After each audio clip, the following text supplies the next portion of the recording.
Hello और नमस्कार। मैं स्वाति आप सभी का स्वागत करती हूँ हमारे चैनल पर और आप देख रहे हैं खबरें फटाफट। तो आइए दोस्तों, आपकी सुबह की शुरुआत करते हैं दिन भर की ताज़ा तरीन और गर्मा गर्म खबरों के साथ। तो दोस्तों, आप तो जानते ही हैं कि हाल फिलहाल में देश में क्या कुछ नहीं चल रहा है। एक तरफ जहां कोरोना जैसी महामारी से देश का हर एक इंसान परेशान है, वहीं सरकारें हर तरह प्रयास कर रही हैं कि इससे देश को बचाया जा सके, जिसके चलते देश में कोरोना वैक्सीनेशन की प्रक्रिया भी शुरू हो चुकी है। जी हां, देश में अब तक 2,30,00,000 से ज्यादा लोगों को वैक्सीन लगाई जा चुकी है। इसी बीच केजरीवाल सरकार ने दिल्ली वासियों को मुफ्त कोरोना वैक्सीनेशन का तोहफा भी दिया है। वहीं देश के कई राज्यों में लॉकडाउन भी लगने जा रहा है। ऐसे ही बहुत सी खबरें ऐसी हैं जिनके बारे में हम आपको इस वीडियो में आगे बताएंगे, तो आप वीडियो के साथ अंत तक बने रहिए और वीडियो को लाइक और शेयर करना ना भूलें। लेकिन उससे पहले एक नजर डालते हैं आज की सुर्खियों पर। क्या मुंबई में फिर से लगेगा लॉकडाउन? मंत्री असलम शेख ने दिए संकेत।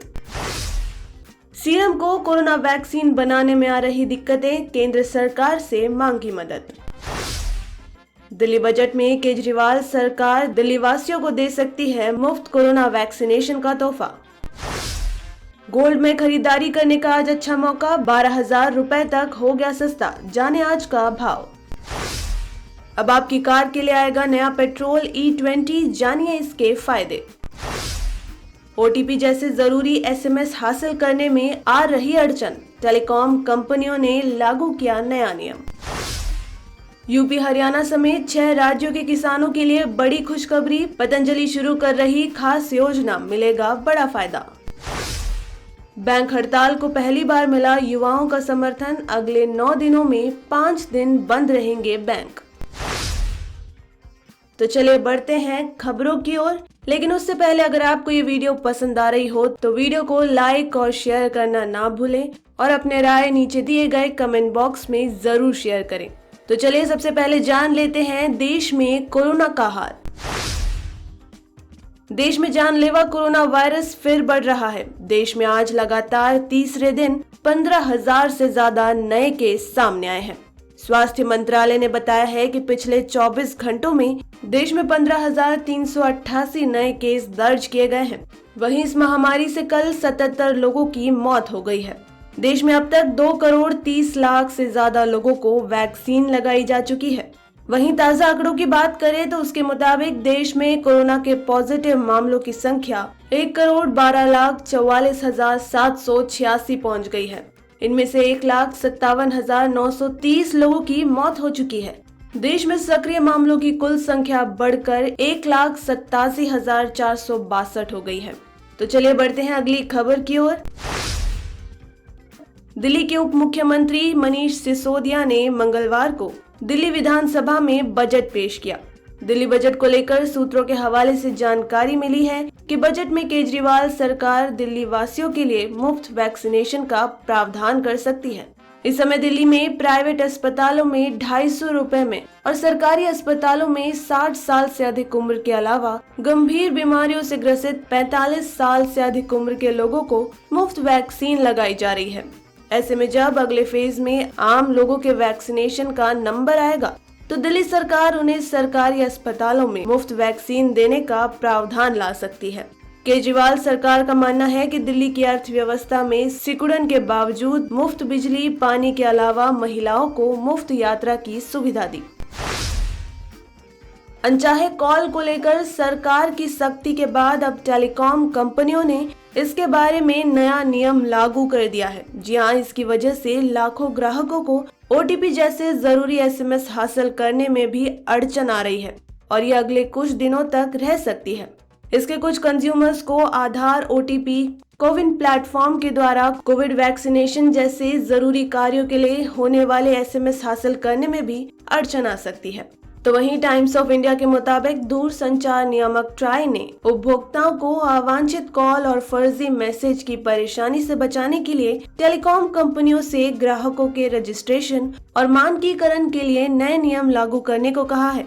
रिलायंस जियो, एयरटेल और वोडाफोन आइडिया ने रविवार रात से ही इसे लागू कर दिया है। तो चलिए बढ़ते हैं अगली खबर की ओर। कोरोना वैक्सीनेशन बनाने वाली company serum institute of India को रॉ मटेरियल न मिलने के चलते इन दिनों दिक्कतों का सामना करना पड़ रहा है। इस परेशानी से बाहर निकलने के लिए कंपनी ने केंद्र सरकार से मदद मांगी है और अमेरिका से जरूरी रॉ मटेरियल का इंपोर्ट कराने की अपील की है। कॉमर्स सेक्रेटरी अनूप वधावन और विदेश सचिव हर्षवर्धन श्रृंगला को पुणे स्थित SII में सरकार और रेगुलेटरी अफेयर्स के डायरेक्टर प्रकाश कुमार सिंह ने एक चिट्ठी लिखते हुए कहा, अमेरिकी सरकार ने डिफेंस प्रोडक्शन एक्ट लागू किया है, जिसके कारण कंपनी को वैक्सीन बनाने में जरूरी प्रोडक्ट्स जैसे raw material, single use tubing assembly और स्पेशल केमिकल अमेरिका से इंपोर्ट करने में मुश्किलें हो रही हैं।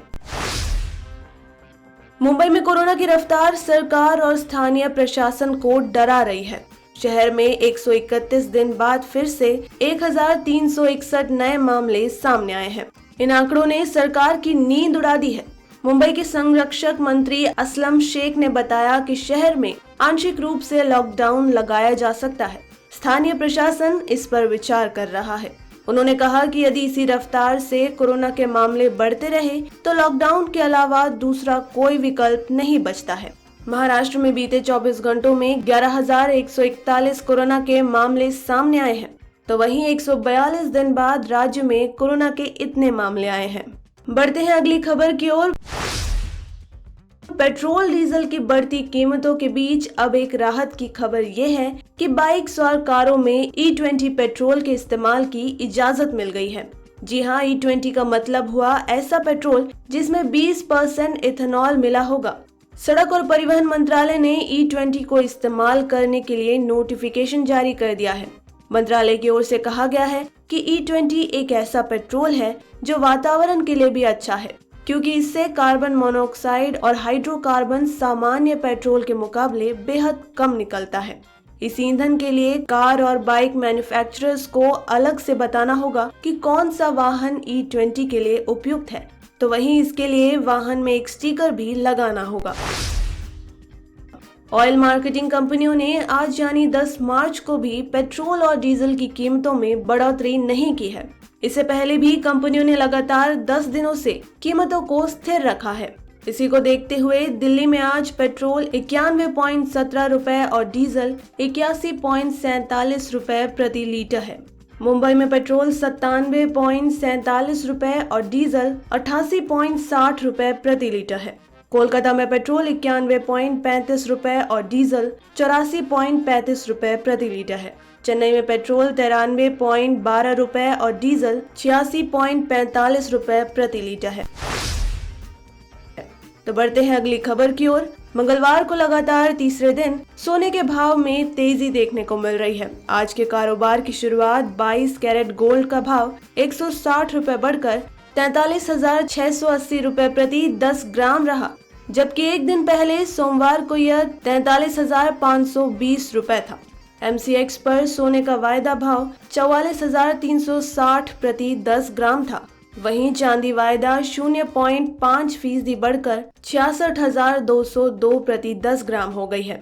आपको बता दें, सोने के भाव 11 महीने के निचले स्तर पर आ गए हैं। अगस्त में गोल्ड 56,200 की रिकॉर्डिंग ऊंचाई पर ट्रेंड कर रहा था। इस लेवल से अब तक सोने की कीमतों में 12,000 रुपए की गिरावट देखने को मिली है।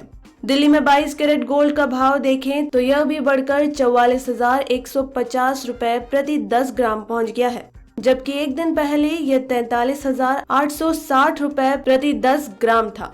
अगर आपको बैंक से जुड़ा कोई कामकाज है तो समय से पहले ही निपटा लीजिए, वरना आपको परेशानी का सामना करना पड़ सकता है, क्योंकि मार्च महीने के आने वाले 9 दिनों में 5 दिन बैंक बंद रहने वाले हैं। इसमें 11 तारीख यानी कि गुरुवार को महाशिवरात्रि की छुट्टी रहेगी। वहीं 12 मार्च को बैंक खुले रहेंगे। इसके बाद शनिवार और रविवार को छुट्टी होने की वजह से बैंक नहीं खुलेंगे। इसके बाद 15 मार्च यानी कि सोमवार और 16 मार्च को बैंक हड़ताल की वजह से बैंक बंद रहेंगे। निजीकरण का विरोध कर रहे बैंक कर्मियों की हड़ताल में पहली बार युवा शामिल होने जा रहे हैं। सोशल मीडिया पर हम देश नहीं बिकने देंगे हैशटैग से मुहिम छेड़ने जा रहे हैं। तो वहीं बढ़ते हैं अगली खबर की ओर। यूपी, दिल्ली, उत्तराखंड, हरियाणा, पंजाब और राजस्थान के किसानों के लिए बड़ी खुशखबरी है। जी हाँ, सभी 6 राज्यों के किसानों को अब अपनी सब्जी और फल बेचने के लिए यहाँ वहाँ नहीं भटकना पड़ेगा। 6 राज्यों के हजारों किसानों को जल्द ही ग्रेटर नोएडा में एक ही छत के नीचे नया बाजार मिल जाएगा। इतना ही नहीं, राज्यों के हिसाब से पैदा होने वाली खास जड़ी बूटियों को भी यहाँ बाजार मिलेगा। आपको बता दें, बाबा रामदेव की कंपनी पतंजलि जल्द ही फूड और आयुर्वेद पार्क का निर्माण शुरू करने जा रही है। Yamuna express industrial development authority पहले ही कंपनी को जमीन का आवंटन कर चुकी है। गौरतलब है कि दोनों ही फूड और आयुर्वेदिक पार्क के लिए Yamuna express industrial development authority की ओर से ग्रेटर नोएडा में यमुना एक्सप्रेसवे के किनारे पतंजलि को जमीन दी जा चुकी है। तो दोस्तों, आज की इस वीडियो में इतना ही। खबरों का ये सिलसिला यहीं खत्म करते हैं, लेकिन आप तक सभी खबरें यूं ही पहुंचाते रहेंगे। आप बस चैनल के साथ बने रहिए और चैनल को सब्सक्राइब कर लीजिए। तो चलिए मिलते हैं कल, तब तक के लिए धन्यवाद।